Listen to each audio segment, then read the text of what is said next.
here's the hypothesis. The hypothesis is whenever we do a CAV design, whenever we change the design, CAV central connected vehicles, and I put connected into parentheses because they don't have to be connected. A lot of things to talk about, but they don't really have to be. So whenever we have like some sort of design, and if that design influences the way that we behave around them as humans, then we might change in traffic patterns, and not just car traffic, but also pedestrian traffic, bike traffic, other thing that you can think about. And then that would possibly lead to different of high risk behaviors, and that can end up, forcing us to do a redesign of the system. So if this loop holds, it would be quite a challenge to redesign a very safe autonomous car. And one of the main questions we're trying to address in my research group is there an equilibrium to this loop, or is there at some point this whole thing would, stop changing at some point? So we're trying to figure that out. So what are the impacts of automation on human drivers? We want to figure out what aspects of human behavior is going to change, and you also want to see what are the short-term and long-term impacts of of these changes on traffic flow dynamics. In other words, you want to see, okay, if I see an autonomous car, I might change lane or avoid it, but for the next 10 seconds, maybe 2 seconds. But would that change continue towards my future behavior as a driver? Would I still be cautious within another 30 seconds of seeing an autonomous car? Or I would just immediately forget about it and move on? Is there some sort of a halo effect for that? That's something we try to figure out. So this means proven, if you see a police car on the side of the road, and you will slow down, and that slowing down would take a little bit of time for you to go back to what sort of speeding you were doing before. Right. So, and we're trying to see some sort of similar behavior might be observed as part of the interaction with autonomous cars. So I'm going to talk about three different aspects, and then see what we're hoping to do in the future. So first one is actually from a fairly old experiment, but for me, time stopped when the COVID hit. So I'm still living in 2019 kind of. So so it's an experiment we did back in 2019 in terms of the following autonomous car behavior, and some of you might have already seen this, but I think I'm presenting that very quickly to build some sort of a base case for this presentation, and then I'll talk about how autonomous car might influence the pedestrian behavior, and can we create a model to capture that, and then I'm going to combine them both in terms of, okay, well, we see the changes, but how we can predict how far these changes can go and how much changes we can expect to see in our cities, and introduce a framework to capture that, and eventually some including remarks in terms of where this can go eventually. So start with this one. So back in 2018-19, we did an experiment with autonomous car. It was a very, very simple experiment. Test track, nothing real. So I don't want to make this a big deal, but this is a really good base case for what I'm trying to tell you here. So the experiment we did was following an autonomous car versus following a human driver. In order to make the two cases comparable, we took a data set called NGSIM. So some of you might be familiar with it. It's a data set that was collected in 2005 in California. They mounted a whole bunch of cameras on buildings and get the vehicle movement. For every single car, their location and the speed and acceleration at every 0.1 second. So that's the data set. It's a very nice data set. There's been few of similar ones later on, but this was really the very first one that we had the opportunity to look into how human drivers behave. So what we did, we picked some of those cars from that data set and had our autonomous car replicate those acceleration speeds. So as if that car is being driven by that human driver back in 2005. So every 0.1 second, the car was just accelerating, decelerating, just like the data set, and just like that particular driver back in 2005. So that was our human driver. For the autonomous car, we replaced that car with our model of autonomous car, and we said, okay, so if we replace that human driver that you were just replicating with an autonomous car, how would that autonomous car behave? And that would be the behavior of autonomous car. So and then we had 10 drivers following these two cases. So we total had 100 cases of following. So each of those drivers were following 5 human-driven trajectories and 5 autonomous moving trajectories. And they had no idea which one they were following. It was the same car, the same look, same person behind the wheel as a safety driver. And we shuffled these experiments so the first driver can't talk to the second one about the experiment that they just did. Okay, the first one was hard. Just tried to avoid that one. And they had no idea what kind of vehicle they're following. Is it autonomous, essentially, behavior versus human behavior? So this was the experiment. You want to see if behavior changes if you follow an autonomous car versus you follow a human driver. That was like the key thing we wanted to follow. So this is like how one of the experiments looked like. This is our autonomous car up here, and then this was the test subject just following. You can see like it's just as if like a stop and go traffic, as if you're driving on a highway on I-94 in Chicago, slowing down, stopping, accelerating, and the other car is just following it, right? So there are a lot of issues with this experiment because I mean, real world, you have all sorts of cars around you. There's a lot of things that can influence your behavior, not just the car in front of you. Well, yeah, those are all. Let's take this as acceptable at this point, and then we'll vote on that. So it's not a perfect experiment, it's just an experiment. So we started looking at changes in the difference in the speed selection between following human versus following autonomous car. And there was a major difference between them.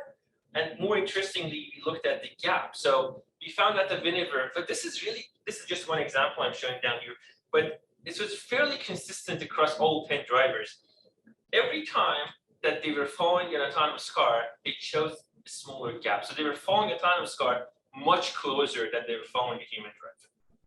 So as if they felt like some sort of safer following it. Well, part of it because the behavior is smoother. Well, we designed the car to be smoother, right? You just intentionally do that. So there was a lot less jerky movements from the autonomous car.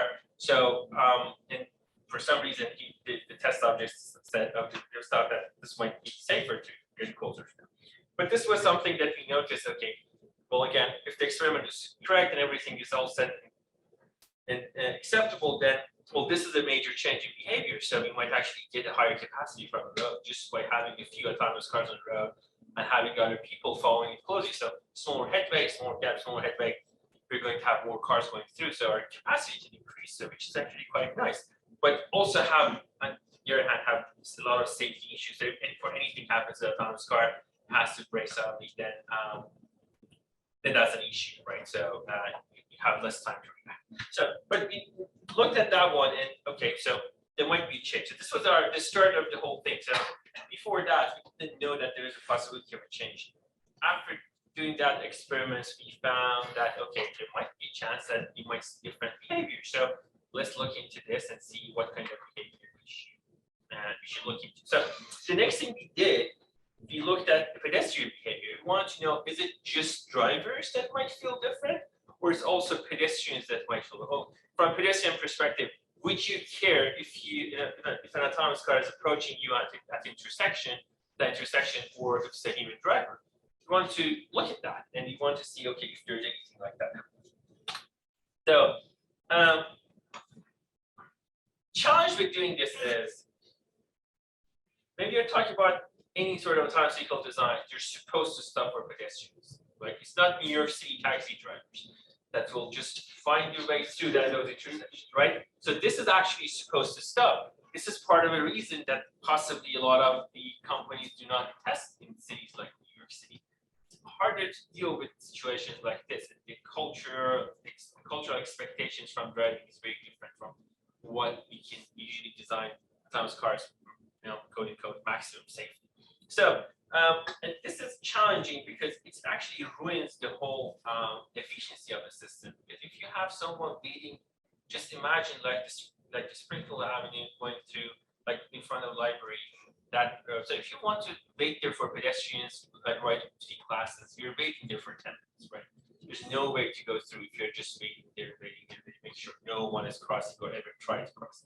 So we have to find some way of violating this logic to really see if there's an impact on pedestrians. But if I'm going to sit here for pedestrians, there's no point, I said, to care what vehicle is there. It's just going to stop them, right? We want to make sure that we can capture that kind of scare factor as part of this. So So this is essentially, so we want to see what can be done in terms of the modeling behavior of signal. So fortunately, we didn't collect this data. Fortunately, we found a data set in Ohio State, and they were gracious enough to share that with everyone.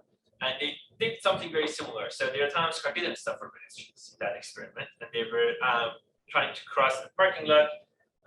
Kind of like what they're trying to do was just trying to cross a parking lot when the car was approaching them, and they were supposed to figure out, okay, is it safe for me to cross or not, because this car might or might not stop for me, right? So this was like exact experiments we were trying to do. We were not brave enough to do it. So, but they did it. Thanks for them, and thanks to them. So it's just really nice. So now we wanted to see like how we can capture that. That should not go. But anyway, so we looked into how we can capture this behavior in pedestrians, right? So the challenge for the game with pedestrians are they're not only interacting with cars, they're also interacting with each other. So they might value this differently. So I guess I tried not to get hit by a car rather than just bump into other pedestrian, right? I'd rather bump into other pedestrian than get hit by a car. But again, my preference is not to hit by a car and get bumped into pedestrian, right? So, so we looked at it from a perspective of game theory. We're just interacting, one pedestrian interacting with different entities. We want to make sure that we capture both of these important factors. So we had a two-level game. Level one was just a pedestrian and the nearest vehicle. And we put this as the level one for this because we thought, okay, this is probably everyone's number one goal.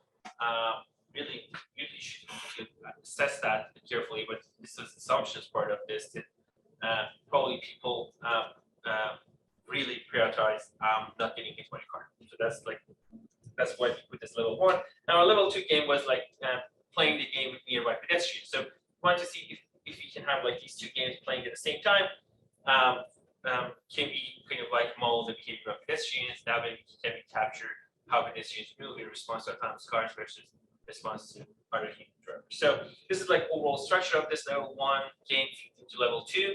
So and through that you can model this. I'm not going to go into details of this. There's no there's a whole bunch of equations, but so the first game was a two-person non-zero sum non-cooperative game. Essentially, we want to make sure that pedestrians and the cars are not cooperating in terms of giving each other.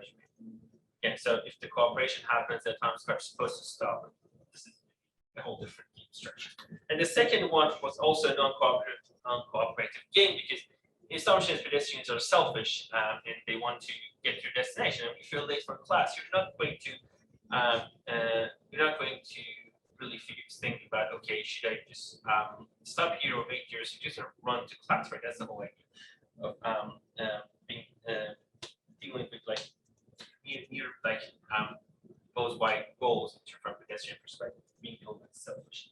So this is like the setup of that experiment. So they had this car in the parking lot going through, going straight back and forth, and they had these people crossing this street, and they didn't know the car was going to stop or not. The car was not designed to stop for that, unless it's a safety critical issue.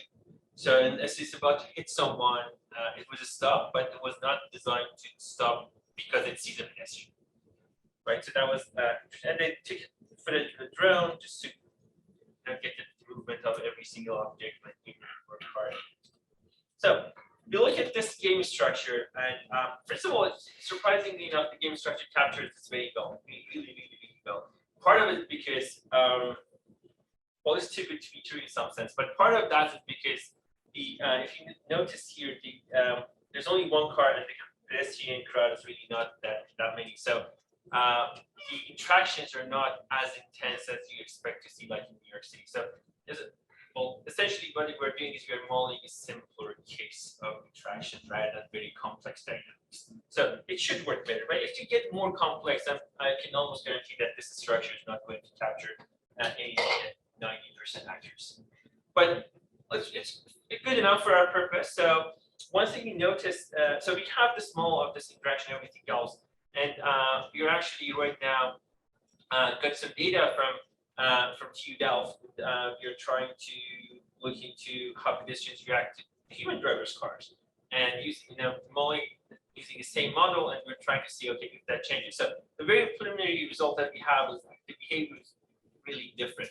It's not a comparison apples to oranges, because two experiments to different places are a lot of issues. Again, so with autonomous cars and testing and everything, you have to accept some of that uncertainty involved in those experiments and what you're trying to do. So hopefully in your future we can get more robust experiments with both the same place, the same time, the same people, and just really capture the difference. But so far what we know is there's a good chance that autonomous cars can change human behavior from the car following behavior. There's a good chance that autonomous car can change the pedestrian behavior, pedestrian crossing points. So there is enough evidence for me to look into this. Okay, so maybe we should do a more careful analysis of this. So that's what we are trying to do right now. We are actually trying to collect data on I-294 and I-1994. These are with level 1 and level 2 cars. These are like level 1 is technically like maybe adaptive cruise control car that you can get, like all Toyotas are coming with that standard. Level 2 cars that you're testing are Teslas, and hopefully next year around June we can test level 3 cars. But you want to redo the first experiment that I showed you, but this time in a real world setting. So just to make sure that not other cars can, having other cars and their influence on the human behavior can be captured as part of this, right? So as part of the same project, we're doing this pedestrian experiment in Washington, D.C.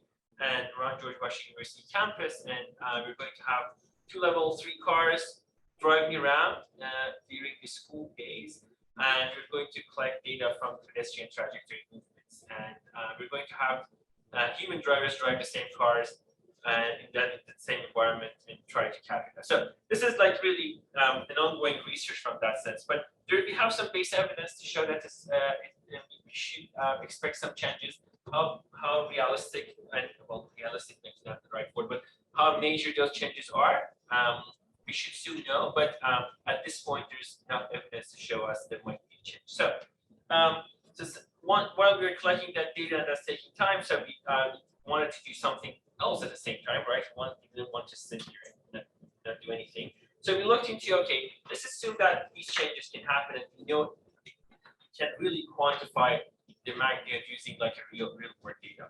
So how can we, well, these are instances that we see of exposure to autonomous code, right? So, and let's say we have somehow, we know somehow that, okay, these experiments are going to be repeated and repeated and repeated over time. So should we expect to see some major change in human behavior as part of this? So if, so in other words, like if Anjali sees an autonomous car every day that she wants to come here, and maybe the first 5 days she behaves differently, but at some point maybe she starts to think, okay, this car is going to behave like this. Maybe I should change my behavior to be safer, or maybe I can go through this intersection faster because that car is going to do something in my favor. It's something designed to do that. But that's something we want to see if repeated exposure to this technology can change anything. And if yes, so how can we capture it? What's the framework to predict that? And that would be quite important from like a city planning perspective, because if I know my behavior on the road is going to be different, I can go back and look into, okay, well, now people are going to drive differently this way. So should I like change my city planning? Should I change my roadway design guidelines? So would it matter at all, or this is just anything that is happening once, twice, but it's not going to change anything eventually, right? So that's something you want to look into. So in other words, you want to see what is the long-term impact of changes in behavior, and I want to introduce here a framework that can help us capture that. So what we use is we use something called the stack hunt game. So if you're familiar with the stack, most of you guys, not all of you, have heard Prisoners Deliver, right? That's part of the very famous game theory. So the stack hunt game is not as famous as that one. This is what's very, very relevant to what you're trying to do. So the players here either hunt hair or stack. So the hair has lower reward, but the stack has a higher reward. But they can only hunt a stack if they cooperate with each other. And if one of them, for some reason, doesn't cooperate, then the stack hunt is going to be a failure. So look at it from the intersection perspective, for instance. If an autonomous car and a human driver reach an intersection, if one of them cooperate and just wait versus the other one just ignore, like if someone wants to take an advantage of autonomous car, things that are happening in Chandler, Arizona these days quite often actually. So the autonomous car is going to lose in that case because it's cooperating, but in return it's just not getting anything, right? So if both of them cooperate, they might go through that intersection a lot smoother and a lot safer. And if none of them cooperate, that is what we see today. So just essentially, whoever gets there first is going to go through, right? So, but there might be good in terms of cooperation strategy. Look at it from that perspective. And this game was very relevant for that. So we also assume that players share the experience with each other through a social network. So social network can be this. It doesn't have to be Facebook, right? But social network can be this. Like every day I come in, I can tell you, hey, you know what? I just saw a autonomous car that did this morning. So it's kind of like sharing experience with everyone else. And you have different levels of sharing. So you might share with no one, with one person, with two people. It's not like you didn't consider anything posted on Facebook because that becomes awfully complicated, but can be captured as part of this framework as well. So the structure of the game that we put is like this. So when both of them cooperate, they both get 4 points. I mean, the value of the points are irrelevant. The only thing that's important is if you cooperate, you get more out of this rather than not cooperate. If you don't cooperate, whoever is essentially hunting hair is going to hunt the hair, but the other one who is trying to hunt the stack is going to fail, so get nothing. And if both of them do not cooperate, then they both get to hunt. There's enough hurt to be hunted. Right? So this is like exactly what we see. So if they cooperate through the intersection, they might get better value. If they don't, they get what we have here. But if one of them cooperates and the other one don't, if the autonomous car waits for the human driver there, and the human driver and just wait until they go through, that might be zero, just gets nothing, right? So that's kind of like the structure. So we did some experiments with this with a different market penetration. So in all of these experiments, we had essentially I think 300 human drivers, and then 300 total population, and different market penetration rates of autonomous cars. So you had like 10% of them autonomous, 20, 25, 30, 40, and 50. And I'll talk about why 25 here. And we want to know what happens over time as they get to see more and more of these autonomous cars. So we simulated this for 100 days. So every day, a portion of the human drivers will get exposed to autonomous cars. And at the end of the day, or at the end of every few days, they share the information with the other human drivers. You see, like, is the structure clear how this whole thing is playing out? So it's just trying to simulate what can happen in real world setting.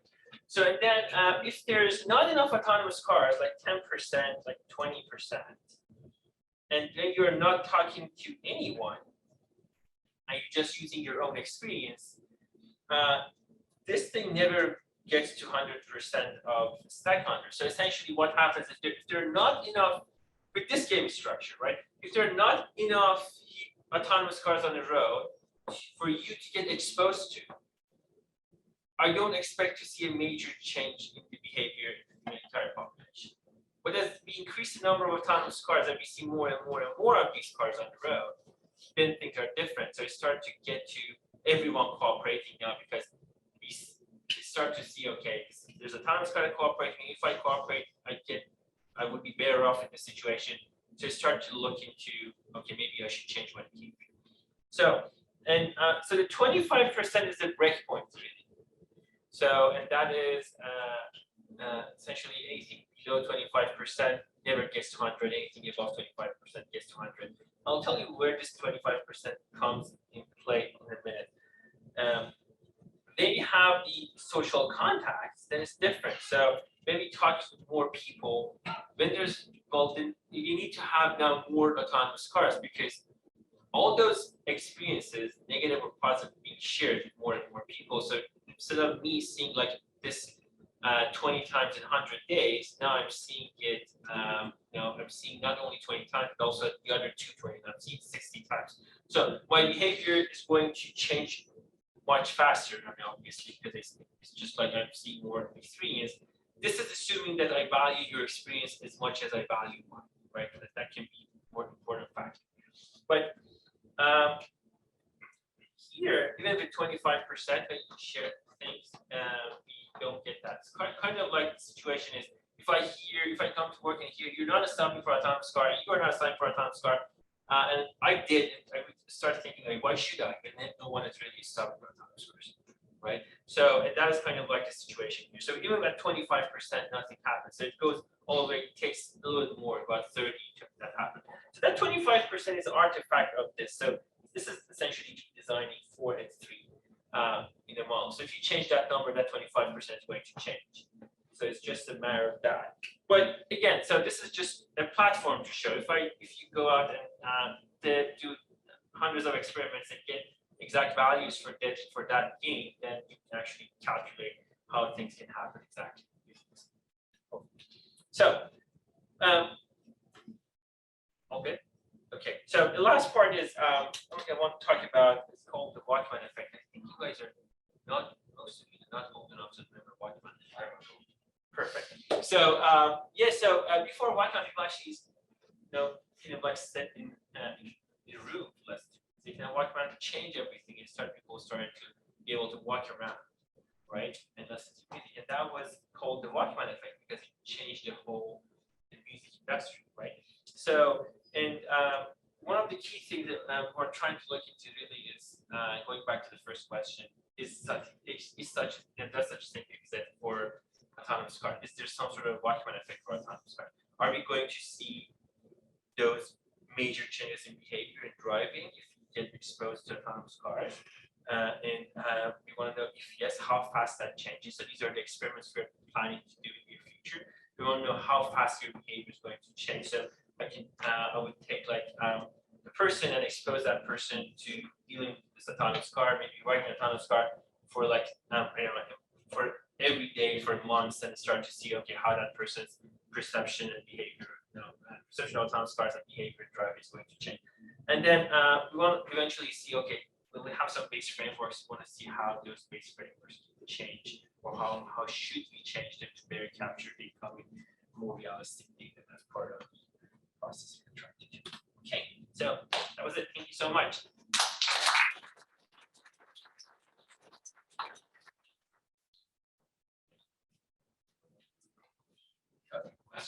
Yes. Thanks for the presentation, Professor. In the slide that you talk about the space in between car with a human behind a CAB versus a human, have you also studies regarding changes in the speed? Like how that ultimately those spaces are going to impact the speed, which at the end will affect the flow. Right. So if you look into delta V, right? If you want to know how much faster you might change your speed compared, like when following autonomous car versus compared.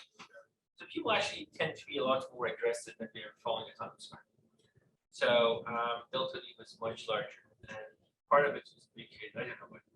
I really don't know the answer why. I don't know why all of these observations. Okay. But that's something we found out. So the people go faster when they have a CAV in the front. Then? Yes. Okay. Essentially, yeah. Some sense.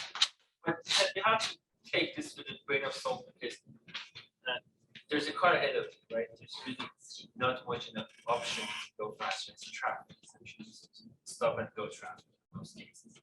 Okay. Human. Thank you very much, Professor. The one question I have, going back to the social context, is I didn't quite understand why me talking to people would slow progress down. Now I need more autonomous vehicles. Right. So here's my hypothesis, right?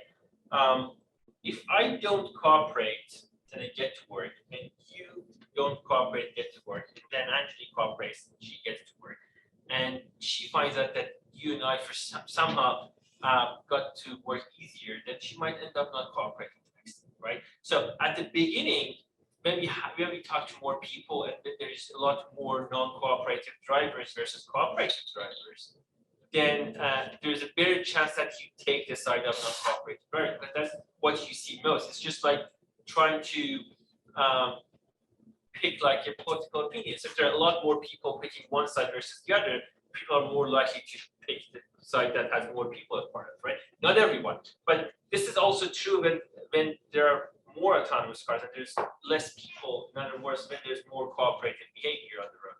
So if there's more, this is going to converge much faster.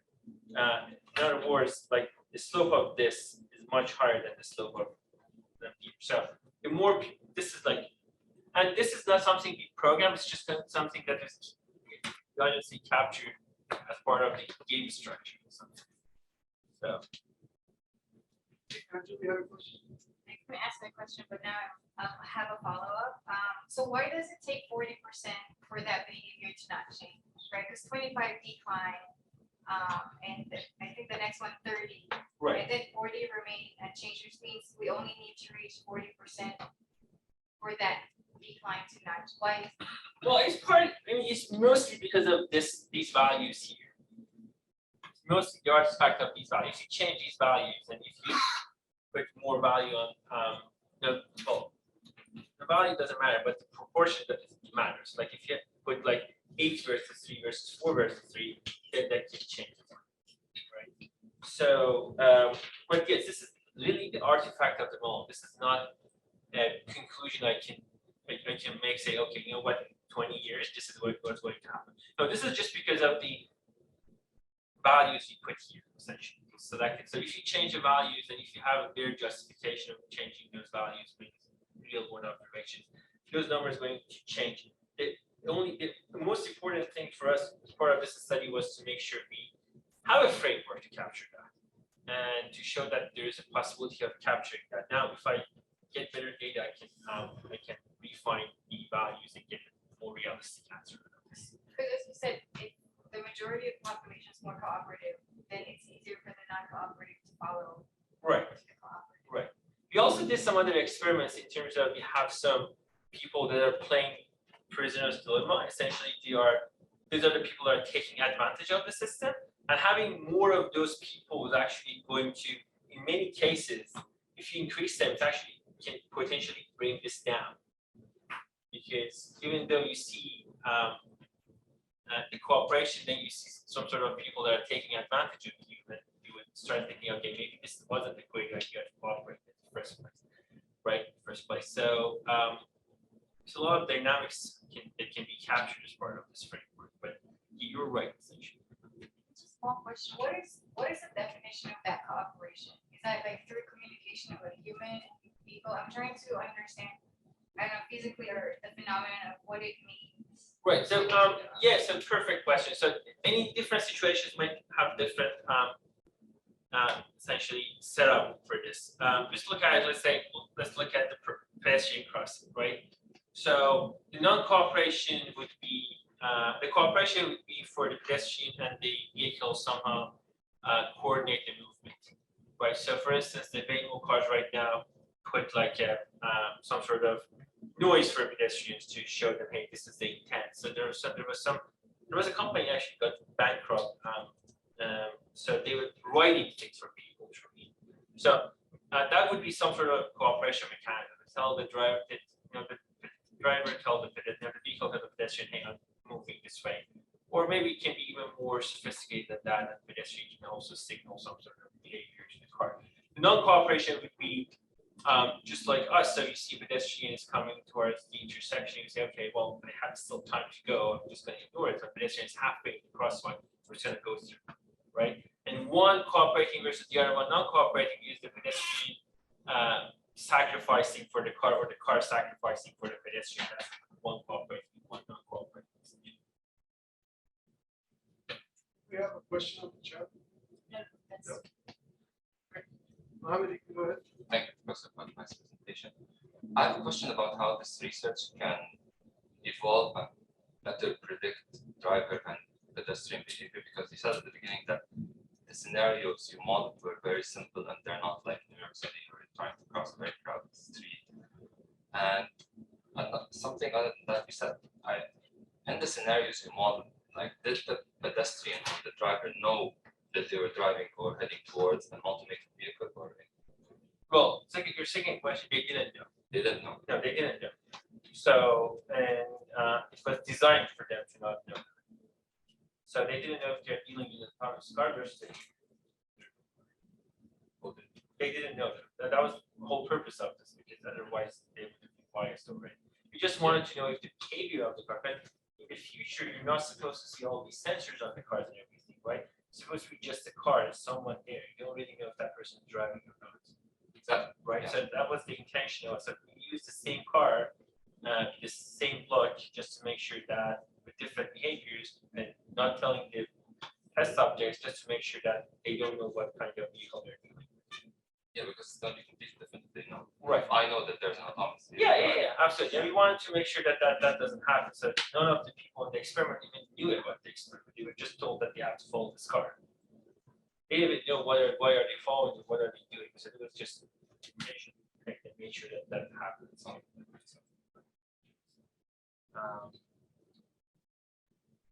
Yeah. The answer. and there's Oh, sorry. Yeah, there was first question. Like expanding to real world setting. I don't know the answer to that question. So it's always hard to extend anything from these abstract concepts into more real world experimentation.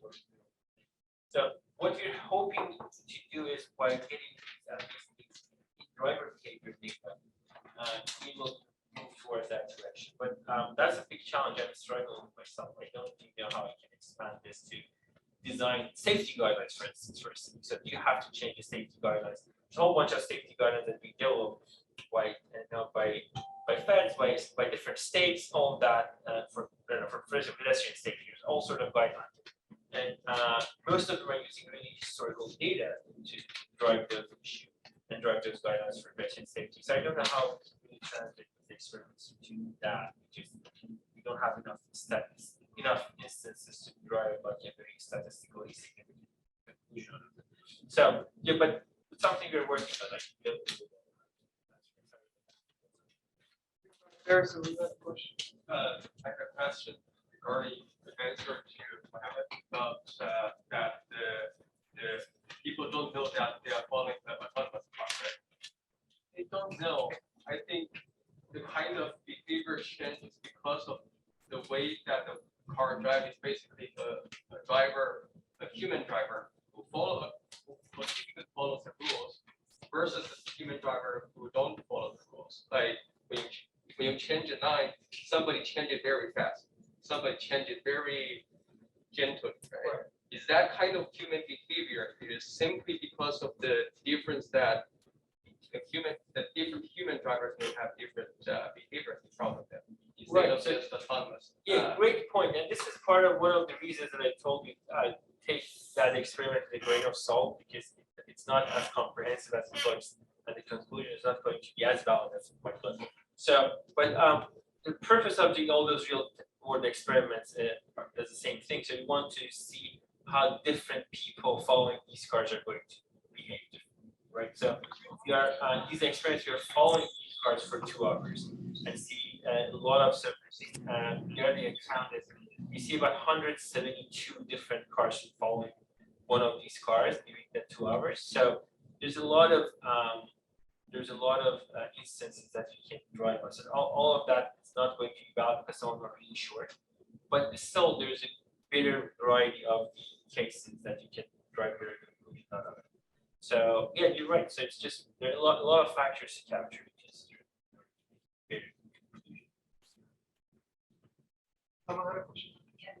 Thank you, Professor.